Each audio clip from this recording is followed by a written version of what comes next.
جس شخص کے ساتھ زندگی گزارنے کا فیصلہ کیا ہو اس کو بھول جانا آسان نہیں ہوتا۔ جب سارے دروازے بند نظر آ رہے ہوں اس وقت امید قائم رکھنا اور اس یقین کا سفر کرنا کہ جو ہوتا ہے اللہ کی رضا سے ہوتا ہے، اسی میں ہماری بہتری ہے۔ بہت مشکل ہے دل کو سمجھا لینا اور صبر کرنا آسان نہیں ہوتا۔ اسی لیے اللہ نے قرآن میں ہر بار صابرین کا ساتھ دینے کا کہا ہے کہ وہ صبر کرنے والوں کے ساتھ ہے۔ وہ چاہتا ہے کہ اس کا بندہ صبر کرے، اور وہ دل کا بنانے والا ہے تو کیا وہ اس دل کے حال سے واقف نہیں ہوگا؟ وہ جانتا ہے صبر کی راہ آسان نہیں ہے، اس لیے وہ اپنے بندوں کو اکیلا نہیں چھوڑتا۔ ایسا نہیں ہے کہ ہمیں پیار نہیں ہوتا، ہوتا ہے اور ہم سب کو ہوتا ہے۔ یہی اللہ کا طریقہ ہے اپنے بندوں کو اپنی محبت سمجھانے کا۔ جب تک تم انسان کی محبت سے نہیں گزرو گے تم اللہ کی محبت کو کیسے سمجھو گے؟ وہ پہلے تمہارے دل میں انسان کی محبت ڈالتا ہے، اور جب تم بالکل ڈوب جاتے ہو اس کی محبت میں تو وہ تمہارے لیے اس محبت کو مشکل بنا دیتا ہے تاکہ تم اس کو حاصل کرنے کے لیے اس رب سے رابطہ رکھو، اور پھر وہی ذریعہ پیدا کر دیتا ہے، تمہیں اپنے ہونے کا احساس دلاتا ہے کہ بس وہی ہے جو تمہارے لیے ہر کچھ ممکن بنا سکتا ہے، اور تم آہستہ آہستہ اس کے قریب چلے جاتے ہو۔ کسی انسان کے ساتھ کبھی ایسا بھی ہوتا ہے کہ انسان اللہ تعالیٰ سے کسی دوسرے انسان کو رو رو کر مانگتا ہے، بہت شدت سے مانگتا ہے، بہت وظیفے کرتا ہے، بہت منتیں مانگتا ہے، روتا ہے مگر وہ نہیں ملتا۔ پھر ایک وقت آتا ہے اس انسان کے آنسو خشک ہو جاتے ہیں، وظیفے بھول جاتے ہیں، پھر اسے رب سے محبت ہو جاتی ہے، اس کو حقیقی محبوب مل جاتا ہے۔ رب کی محبت کو پانا دنیا کی سب سے بڑی چیز کو پانا ہے۔ پھر وہ کہتا ہے کہ دنیا والوں جو چیز آؤ مجھ سے چھین لو، لیکن تم میرے رب اور میرے نبی کی محبت مجھ سے نہیں چھین سکتی۔ پھر کیفیت بدل جاتی ہے، ہر وقت ذکر اللہ میں رہنا اچھا لگتا ہے، ہر وقت اللہ سے جڑی باتیں پڑھنا اور سننا اچھا لگتا ہے، اللہ کے در پر سکون ملتا ہے۔ پھر اچانک وہ انسان بھی مل جاتا ہے جس کے لیے دعائیں کی تھی، گڑ گڑائے تھے، وظیفے پڑھے تھے، ہر انسان سے زیادہ چاہا تھا جس کے لیے اللہ کو ناراض کیا تھا، مگر پھر احساس ہوتا ہے کہ وہ محسوس ہی نہیں ہوتا جو کبھی پہلے ہوتا تھا۔ اب اس کا زندگی میں آنا وہ خوشی ہی نہیں دیتا، جیسے کوئی طوفان اندر سے تھم سا جاتا ہے، کیونکہ حقیقی عشق ہر عشق کو بھلا دیتا ہے۔ انسان نئی دنیا میں رہنے لگتا ہے جہاں صرف سکون ہی سکون ہوتا ہے، بس ایک ہی خواہش ہوتی ہے کہ اے میرے مہربان رب، بس تو مجھ سے راضی ہو جا۔ جس دن وہ راضی ہو جاتا ہے نا، اس دن ہم سب کچھ پا لیتے ہیں۔ اس رات جب تم تڑپ رہی تھی، تم رو رہی تھی، تمہارا تکیہ تمہارے آنسوؤں کو جذب کر رہا تھا، اس وقت تمہارے ساتھ تمہارا دل ہی تھا جو اس سارے بوجھ کو برداشت کر رہا تھا، اس وقت تمہارے ساتھ تمہارا دماغ ہی تھا جو سارے سٹریس کو برداشت کر رہا تھا، اور تم پوری ہمت ہار چکی تھی، اور اللہ یہ سب دیکھ رہا تھا۔ اللہ تمہارا ٹوٹنا دیکھ رہا تھا، اللہ تمہارا بکھرنا دیکھ رہا تھا، اللہ تمہاری بے بسی دیکھ رہا تھا۔ اللہ ہی تھا جس نے تمہیں سنبھالا تھا، اللہ ہی تھا جو تمہیں اندھیروں سے روشنیوں میں نکال کے لے آیا تھا۔ لوگ نہیں ہوتے کبھی بھی ساتھ، کوئی دوست نہیں ہوتے، کوئی اپنے نہیں ہوتے، کوئی پرائے نہیں ہوتے، اللہ ہی ہوتا ہے۔ اللہ نے تمہارے لیے بہت کچھ سنبھال رکھا ہے، اور تمہیں وہ سب کچھ حاصل کرنے کے لیے اللہ پر بھروسہ کرنا ہوگا۔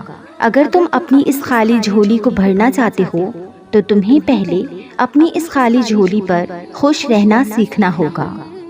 وہ تمہاری دعاؤں کو نصیب سے ہارنے نہیں دے گا، وہ تم سے کچھ چیزیں اس لیے دور کرتا ہے تاکہ تم اس کے پاس رہ سکو۔ دنیا میں ایسا کچھ بھی نہیں جس پر تمہارے رب کا اختیار نہ ہو، اور یقین رکھو معجزے صبر کرنے والوں کے لیے ہیں۔ اللہ اپنے خفیہ وسیلوں سے تمہاری چاہت تم تک لے آئے گا۔ کیوں ہوتے ہو پھر پریشان محبت کے اس امتحان پر؟ اس نے آزمائش میں ڈالنے سے پہلے تمہیں اس سے نکالنے کا حل سوچا ہوگا۔ تمہاری ترکیبوں کی ناکامی کے پیچھے یقیناً اللہ کی کوئی نہ کوئی مصلحت ہوگی۔ اس نے تمہیں اس چیز تک لے جانے سے پہلے خود تک لانے کا منصوبہ بنایا ہوگا۔ اسے جس کی ایک پکار پسند آ جائے نا تو وہ اس کی دوسری پکار سننے کے بھی بہانے بناتا ہے۔ اگر وہ بار بار بہانے بنا رہا ہے تو سوچو پھر اس کو تمہارا مانگنا کتنا پسند آیا ہوگا۔ جن دعاؤں کے پورا ہونے کی امید تمہیں کہیں سے نظر نہیں آ رہی، وہ ان دعاؤں کا رخ بھی قبولیت کی جانب موڑ دے گا۔ تم چھن جانے پر صبر کرو، پھر اللہ اسی کو عطا بنا کر تمہارے مقدر میں لکھ دے گا۔ اللہ فرماتا ہے میں بہتری سے پہلے دیری کرتا ہوں۔ وہ فرماتا ہے میں انہیں آزماتا ہوں جنہیں میں پسند کر لیتا ہوں۔ وہ فرماتا ہے مت ہو پریشان میرے بند کیے ہوئے دروازوں پر، میں خیر لانے سے پہلے تمہیں مصیبتوں سے گزارتا ہوں۔ وہ فرماتا ہے خود کو اکیلا ہرگز نہ سمجھو، تم جہاں کہیں بھی ہو میں بھی وہاں ہوں۔ وہ فرماتا ہے تم مانگو مجھ سے، میں قبول کرتا ہوں۔ جو تم زبان سے نہیں کہہ پاتے میں تو وہ بھی سنتا ہوں۔ وہ فرماتا ہے یقین رکھو میری مصلحتوں پر، میں مایوس ہو جانے والوں کو تو راستہ نہیں دکھاتا ہوں۔ وہ فرماتا ہے ساری دنیا بھی تمہارے مخالف آ کر کھڑی ہو جائے نا تب بھی ڈرنا مت، کیونکہ تب بھی تمہیں کافی میں تنہا ہوں۔ وہ فرماتا ہے تم بھروسہ تو کر کے دیکھو مجھ پر، میں کسی بھی جان کو اس کی برداشت سے زیادہ نہیں آزماتا ہوں۔ وہ فرماتا ہے میں نور ہوں آسمانوں اور زمین کا، میں تمہارے ان اندھیروں کو روشنیوں میں بدل سکتا ہوں۔ وہ فرماتا ہے یہ نا امیدی کے وسوسے تمہیں تباہ کر دیں گے، میں نے تو نہ تمہیں تنہا چھوڑا ہے اور نہ ہی میں تم سے بیزار ہوں۔ وہ فرماتا ہے کہ تمہارے لیے بے بسی ہے، میرے لیے نہیں، میں تو بس کن فرماتا ہوں اور ادھورے قصوں کو مکمل کر دیتا ہوں۔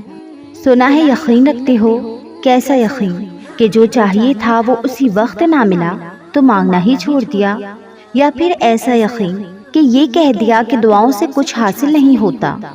یقین یہ تھوڑی ہے کہ جب مانگا ہے تب ہی ملے، یقین تو یہ ہے کہ دعاؤں کا سلسلہ یہ سوچ کر جاری رکھا جائے کہ جب اللہ چاہے گا تب ملے گا، پھر دیکھنا سب ملے گا اور ضرور ملے گا۔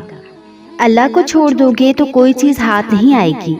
جہاں اتنا صبر کیا ہے وہاں تھوڑا صبر اور سہی، پھر دیکھو جو اب تک تمہارے نصیب کا حصہ نہیں تھا وہ بھی تم تک پہنچا دیا جائے گا۔ غم نہ کرو، اللہ تمہارے ساتھ ہے۔ ایک ہار پہ ہر اس فتح کو بھول گئے ہو جس سے اللہ نے تمہیں ہمکنار کیا ہے، اس کی رحمتوں کو یاد کرو اور ذہن نشین کر لو کہ تمہارا رب ہر شے پہ کامل ہے۔ دل اتنا اداس ہوتا ہے کہ جی چاہتا ہے کہ کائنات کی ہر چیز ہمارے لیے دعا کرے، پھر انسان سجدوں کی اور اشکوں کے انبار لگا دیتا ہے، دن رات تڑپتا ہے، زبان سسک کر بس اللہ کو بار بار پکارتی ہے۔ پھر نہ دلاسے چاہیے ہوتی ہیں نہ ہمدردی چاہیے ہوتی ہے، پھر تو بس اس دل کو سکون چاہیے ہوتا ہے، پھر بس کوئی ایسا لمحہ ہونا چاہیے ہوتا ہے جو قبولیت کا لمحہ ہو۔ یہی وہ وقت ہوتا ہے جب ہمارے اور اللہ کے درمیان حائل ہونے والی ہر رکاوٹ ختم ہو جاتی ہے، اللہ ہمارے روبرو ہوتا ہے اور ہم اللہ کے روبرو سر جھکائے بس چپ چاپ بیٹھ جاتے ہیں۔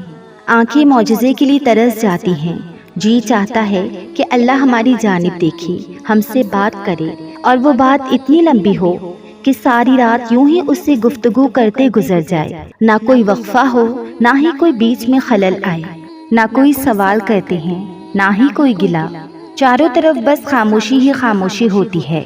جولی تو پھیلائی جاتی ہے مگر زبان سے ایک بھی حرف ادا کرنے کی سکت باقی نہیں رہتی، کیونکہ تب دل جان جاتا ہے کہ وہ سن رہا ہے۔ تہجد میں بہائے گئے آنسو کبھی رائگاں نہیں جاتے۔ بے بسی کا ایسا عالم ہوتا ہے کہ ایک لمحہ 1000 صدیوں کے برابر لگنے لگتا ہے، پھر یوں محسوس ہوتا ہے جیسے زندگی اسے ایک لمحے میں آ کر رک سی گئی ہو، جیسے سانس تھم سی گئی ہو۔ بس پھر ساری مرادیں سن لی جاتی ہیں، ساری جھولیاں بھر دی جاتی ہیں، ترستی ہوئی نگاہوں کے لیے معجزوں کی آمد ہوتی ہے، ساری بچھڑی ہوئی محبتیں واپس لوٹا دی جاتی ہیں، گمان سے لے کر مقدر تک ہر شے بدل دی جاتی ہے۔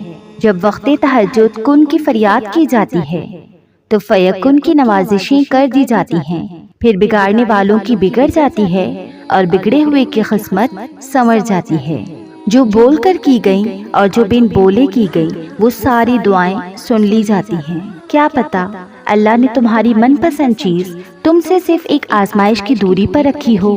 کیا پتا اس آزمائش میں تمہاری تکلیف کا حل چھپا ہو۔ کیا پتا جو تمہیں تاخیر لگ رہی ہے وہ تمہاری خیر ہو۔ کیا پتا یہ رکاوٹیں ہی تمہارے لیے معجزوں کا وسیلہ ہوں۔ کیا پتا جو تمہیں رکاوٹ لگ رہی ہے وہ تمہاری منزل کا راستہ ہو۔ کیا پتا جو نصیب میں نہیں وہ دعاؤں کے ذریعے تمہیں ملنا ہو۔ اور کیا پتا تمہاری آزمائش کے بعد ہی تمہاری دعاؤں کا پورا ہونا ہو۔ جانتے ہو معجزے کیسے ہوتے ہیں؟ جب تم اللہ پہ بہت زیادہ یقین رکھتے ہو اور جلد بازی نہیں کرتے، تب اللہ تمہارے لیے چھوٹے چھوٹے ذریعے بناتا ہے اور پھر آہستہ آہستہ تمہارے قدموں کو انہی ذرائع کی طرف موڑنے لگتا ہے، اور پھر وہ چھوٹے چھوٹے ذریعے تمہیں تمہاری دعاؤں کی قبولیت تک لے جاتے ہیں۔ معجزے اچانک نہیں ہوا کرتے اور تم قدم با قدم اللہ کے کن کی طرف بڑھتے چلے جاتے ہو۔ معجزوں کے لیے تمہیں آزمائشوں سے گزارا جاتا ہے اور پھر کن فرما دیا جاتا ہے اور تقدیریں بدل دی جاتی ہیں۔